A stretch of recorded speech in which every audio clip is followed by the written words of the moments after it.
Assalamualaikum warahmatullahi wabarakatuh. Perkenalkan, nama saya Muhammad Sofwan, NIM 1914080014 dari jurusan Tadris IPA Fisika A. Mata kuliah yaitu metodologi penelitian yang diampu oleh Ibu Dr. Milyasari SPD MSI. Baiklah, pada video kali ini saya akan membahas materi tentang komponen bab 1. Pada bab 1 ini kriteria pemilihan judul dari berbagai jenis penelitian dan terdiri pengertian masalah, kriteria masalah yang baik, dan sumber ide masalah yang menentukan masalah, dan dasar-dasar yang menyusun latar belakang penelitian dari aspek fisiologis, yuridis, historis, dan empiris. Langkah-langkah mengidentifikasi masalah penelitian pendidikan dan batasan masalah penelitian pendidikan, rumusan masalah penelitian, tujuan penelitian, kegunaan dan manfaat penelitian, spesifikasi produk penelitian R&D, asumsi keterbatasan penelitian R&D beserta contoh, dan definisi operasional penelitian R&D. Baiklah, yang pertama yaitu kriteria pemilihan judul dalam berbagai jenis penelitian. Judul penelitian adalah suatu rangkaian kalimat singkat yang padat yang menggambarkan suatu penelitian, dan judul penelitian merupakan bagian dari topik penelitian, dan sedangkan topik penelitian sendiri merupakan pokok permasalahan pada penelitian. Dan selanjutnya yaitu kriteria judul yang baik.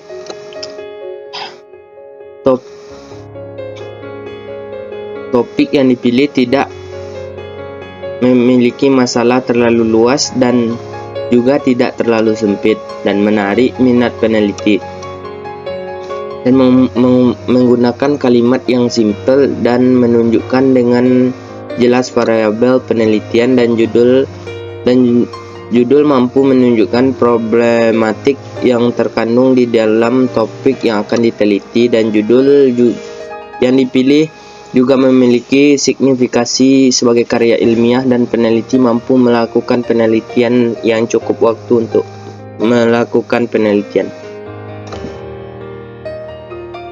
Selanjutnya yaitu judul dipastikan memuat data yang lengkap, dan judul mengandung kegiatan yang praktis.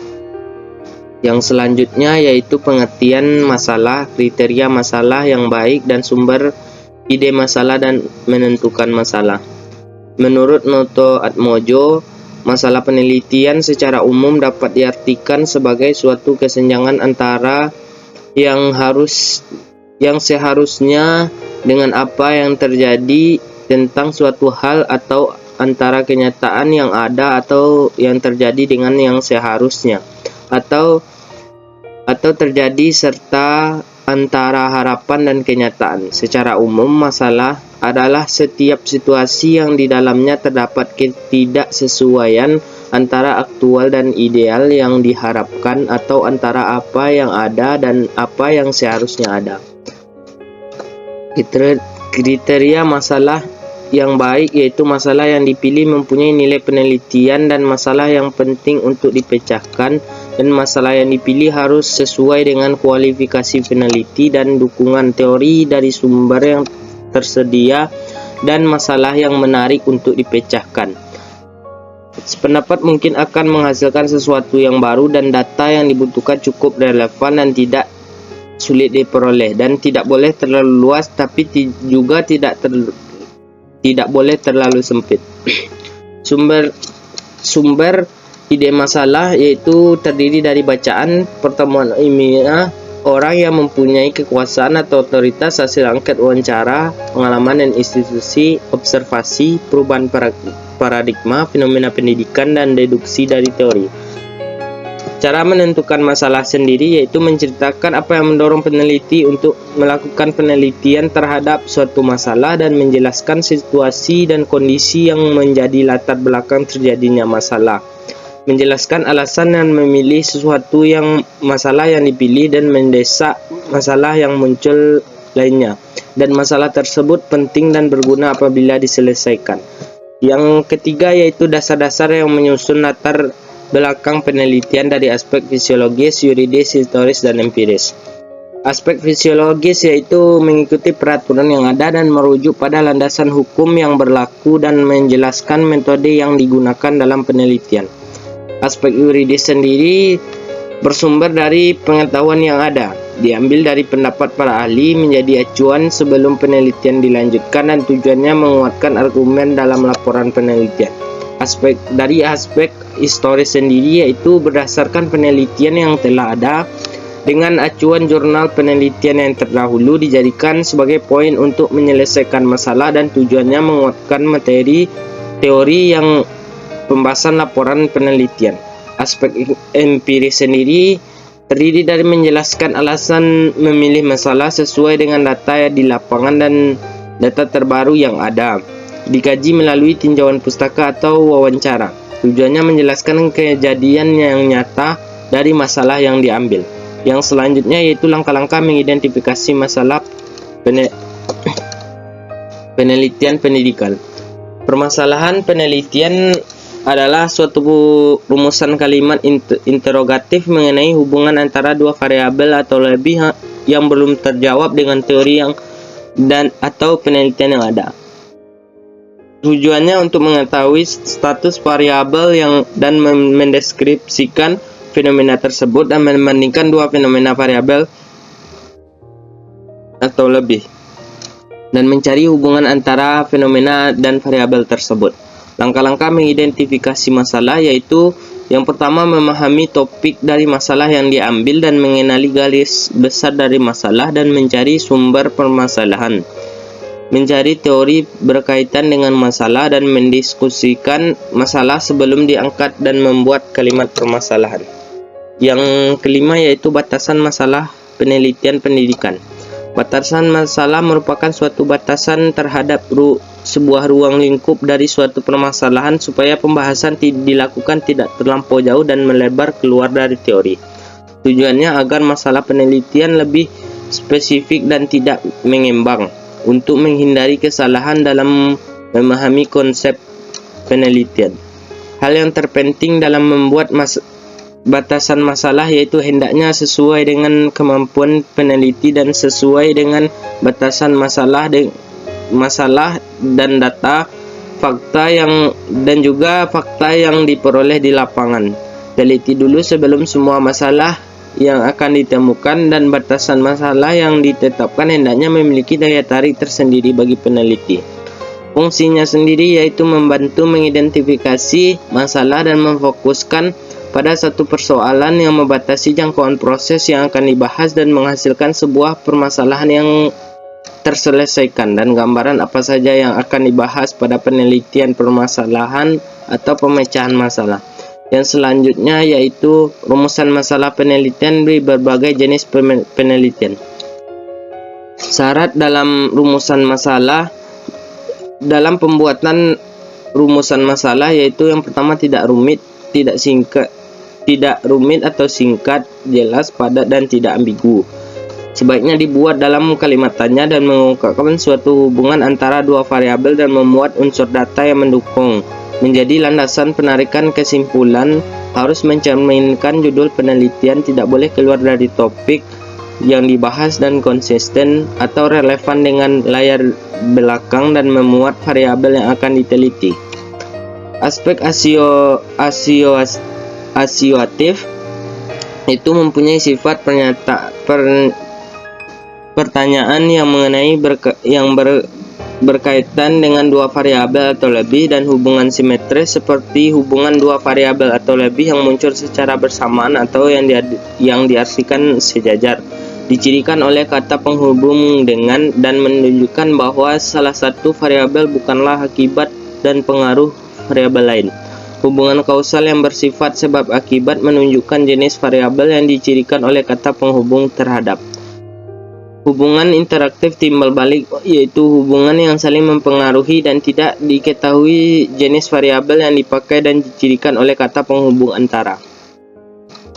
Yang selanjutnya aspek deskriptif yaitu terdiri dari rumusan masalah yang mempunyai keterkaitan dengan pertanyaan mengenai ketetapan variabel tidak membedakan variabel yang satu dengan yang lain, dan peneliti menjabarkan atau mendeskripsikan hasil data penelitian dan aspek komparatif, yaitu meliputi menjadi perbandingan antara satu variabel atau lebih dan perbedaan variabel yang dinilai dari metode perlakuan lain dan waktu yang berbeda. Yang selanjutnya yaitu tujuan penelitian dari berbagai jenis penelitian. Tujuan umum dari penelitian yaitu memahami gejala dengan lebih mendalam atau eksploratif dan melukiskan sesuatu keadaan yang dengan seksama dan menetapkan dengan pasti hubungan dua variabel atau lebih, dan penelitian dikemukakan sebagai suatu yang ingin dicapai melalui proses penelitian dan mengadakan pengujian terhadap hipotesa-hipotesa yang ada atau prosedur percobaan, dan penelitian harus jelas dan tegas dan tujuan harus berhubungan dengan rumusan masalah, dan penelitian juga dinyatakan dengan kalimat yang dekoratif.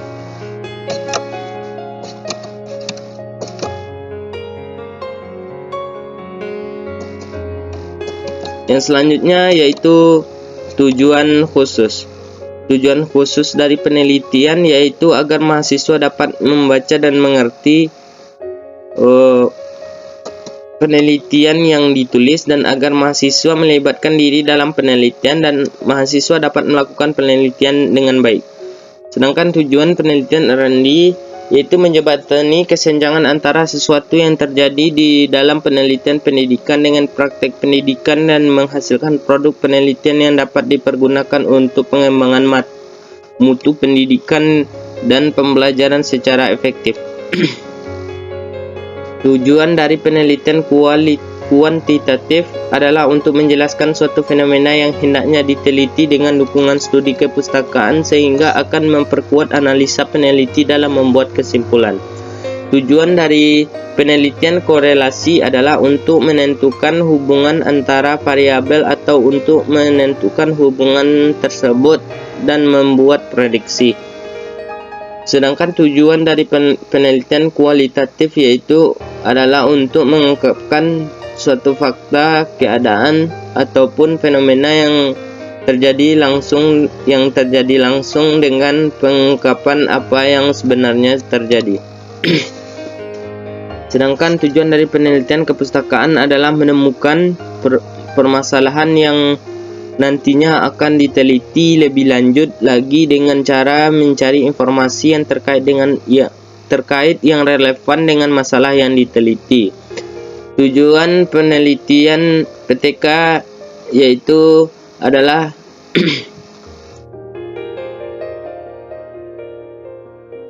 penelitian PTK yaitu dapat meningkatkan kualitas pembelajaran di kelas serta berbagi pengalaman keberhasilan dalam memecahkan berbagai permasalahan.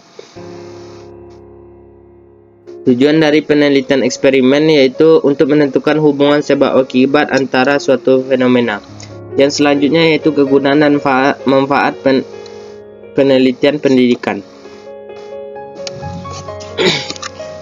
Yang pertama yaitu dapat mendorong adanya perubahan dalam kebijaksanaan yang mencakup wilayah yang luas dan menganalisa permasalahan bagi mahasiswa dan bagi mahasiswa untuk menyelidiki latar belakang masalah, berguna untuk memecahkan masalah yang praktis dan untuk mengecek teori yang sudah ada pada latar belakang dan menentukan minat akademik, karir, dan pribadi.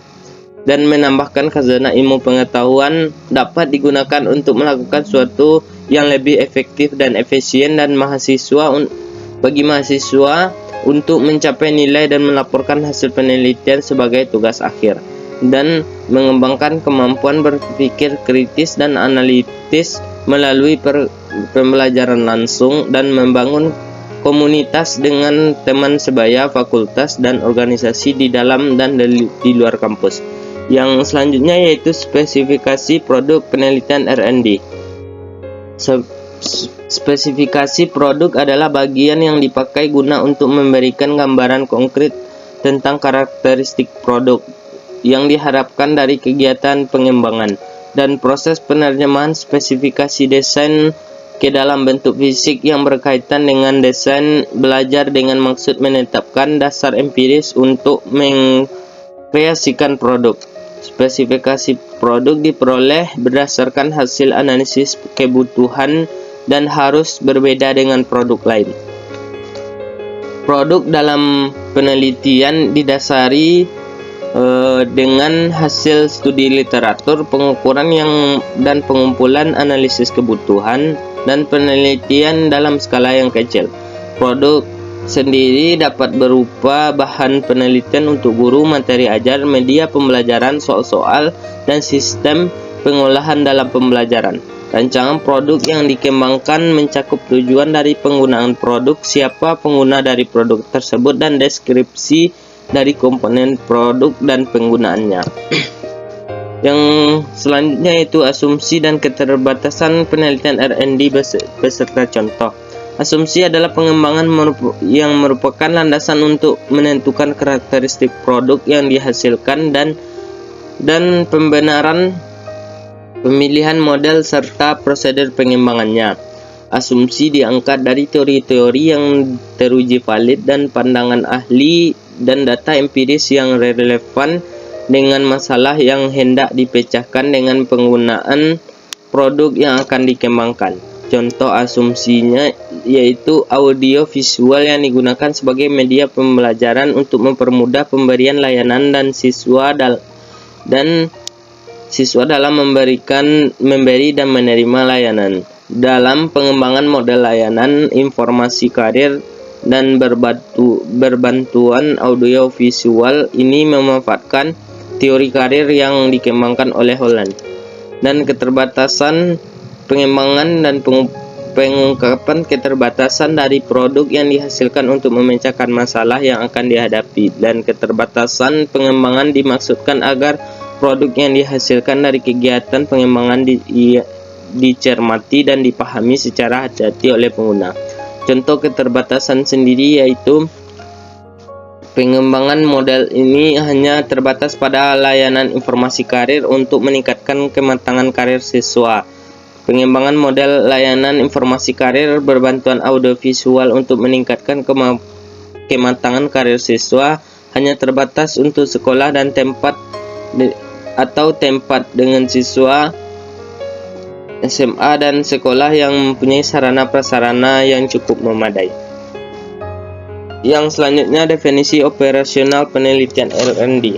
Definisi operasional merupakan penjelasan dan maksud dari istilah yang menjelaskan secara operasional mengenai penelitian yang akan dilaksanakan. Definisi operasional adalah definisi yang diberikan kepada suatu variabel atau abstrak dengan cara memberikan arti dan memspesifikasikan kegiatan ataupun memberikan suatu operasionalisasi yang diperlukan untuk mengukur konstruk dan variabel tertentu. Tujuannya yaitu menjabarkan variabel penelitian di dalam induktor yang lebih terperinci dan memudahkan pengumpulan data dan membatasi ruang lingkup variabel penelitian agar tidak menimbulkan kesalahan dalam pengukuran dan pengumpulan data, dan memudahkan dalam proses pengujian hipotesis. Contohnya yaitu pengembangan G-beam pada media pembelajaran education mobile. Pada penelitian ini meliputi komponen dasar pemilihan pembelajaran, proses pembuatan media dari awal hingga jadi, dan sistem pembelajaran, perangkat pembelajaran, dan kunci media pembelajaran mobile learning. Dan pengembangan media pembelajaran dengan education mobile pada penelitian ini meliputi proses pembuatan, produksi, penilaian ahli, dan penilaian oleh media dan ahli materi pembelajaran yang meninjau berdasarkan tujuan, isi, dan tampilan media. Mungkin hanya sekian yang dapat saya jelaskan pada materi kali ini. Saya sudahi dengan wassalamualaikum warahmatullahi wabarakatuh.